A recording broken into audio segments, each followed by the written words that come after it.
কলকাতা থেকে মাত্র 40 কিলোমিটার দূরত্বে মাদ্রালে হনুমান মন্দির দর্শন করতে চলে আসুন। আচ্ছা, কিভাবে যাব বলুন তো? শিয়ালদা থেকে মেন শাখার যে কোনো একটি ট্রেন ধরে চলে আসুন কাকিনাড়া।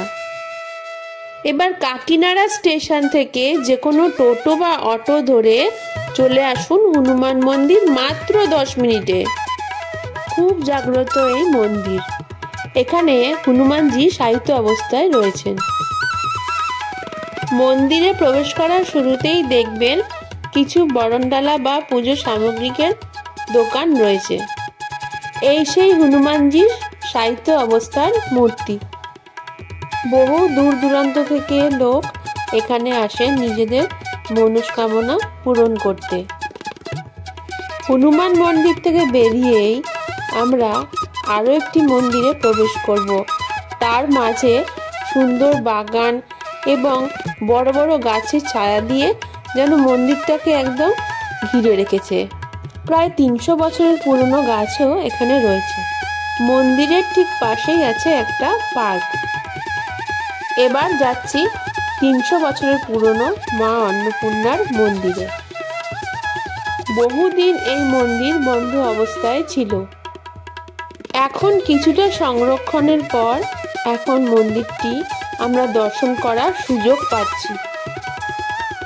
এই মন্দিরের চারপাশে সবুজে ঘেরা শান্ত এবং স্নিগ্ধতার পরিবেশ যেন ফুটে উঠেছে। মন্দিরের কারুকার্য দেখেই বোঝা যায় একটা প্রাচীনতার ছাপ লুকিয়ে আছে। অন্নপূর্ণা মন্দিরের গর্ভগৃহেই রয়েছেন স্বয়ং মহাদেব। মন্দিরের ভেতরে বিভিন্ন কারুকার্যময় চিত্র ফুটে উঠেছে। এছাড়া মন্দিরের পাশে যে পার্কটা আছে সেই পার্কে শীতকালে বাচ্চাদের নিয়ে আনন্দ উপভোগ করাই যায়। মন্দিরের দুপাশে রয়েছে নন্দীর মূর্তি। এখানে মা দুর্গা অন্নপূর্ণা রূপে পূজিত হন।